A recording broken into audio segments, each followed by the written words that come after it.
Merci, Monsieur le Président.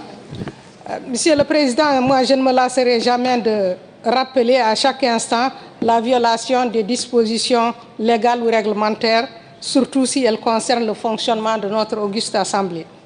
Vous savez que notre règlement précise que les députés doivent disposer des rapports des commissions 48 heures avant chaque plénière, ce qui n'est pas le cas depuis qu'on a commencé. Et je me demande d'ailleurs pourquoi on ne respecte pas ces dispositions. Qu'est-ce qui nous bouscule au point de ne pas pouvoir respecter ces dispositions? Et je le dis surtout que nous sommes amenés à exécuter un travail en tant que parlementaires sans aucune assistance, sans aucun appui. Je considère, comme beaucoup de gens, donc Monsieur le Président, que notre Parlement continue d'être une chambre d'enregistrement. Je me félicite, par contre, de la réponse que j'ai eue hier de la part de Monsieur le ministre en langue pulaar. Et je prends aussi bonne note de votre information, Monsieur le Président, concernant la radio parlementaire. Des parlementaires ici insistent à juste titre sur l'utilisation de la langue arabe en tant que langue officielle. Mais je souhaite qu'ils puissent réclamer avec autant d'énergie l'officialisation des autres langues nationales. Par ailleurs, je considère que la demande de ne présenter point un rapport en langue française vise à marginaliser et à exclure ceux qui ne peuvent travailler que dans cette langue. Monsieur le ministre, je reviens à la charge par rapport au non-respect des décisions de justice.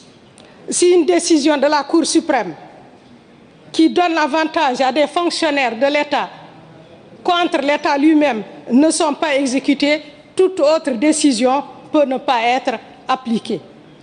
Pour le cas que je ne cesse de rappeler, c'est-à-dire cette indemnité de 4% pour les fonctionnaires des douanes et des impôts, Monsieur le ministre, c'est une obligation. Et je considère que le blocage est fait au plus haut sommet de l'État.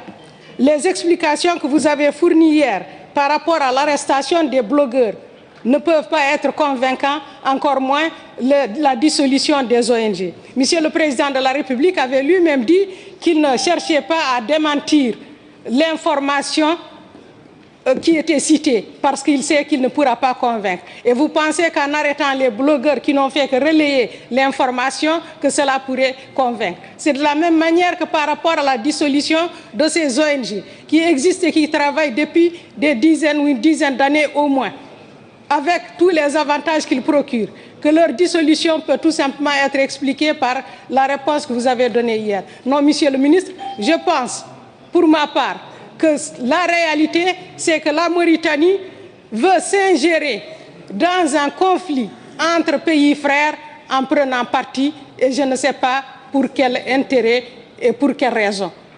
Je répète, je dis que la dissolution de ces ONG, des différentes ONG qui ont été dissoutes, vous avez hier justifié cela par les financements.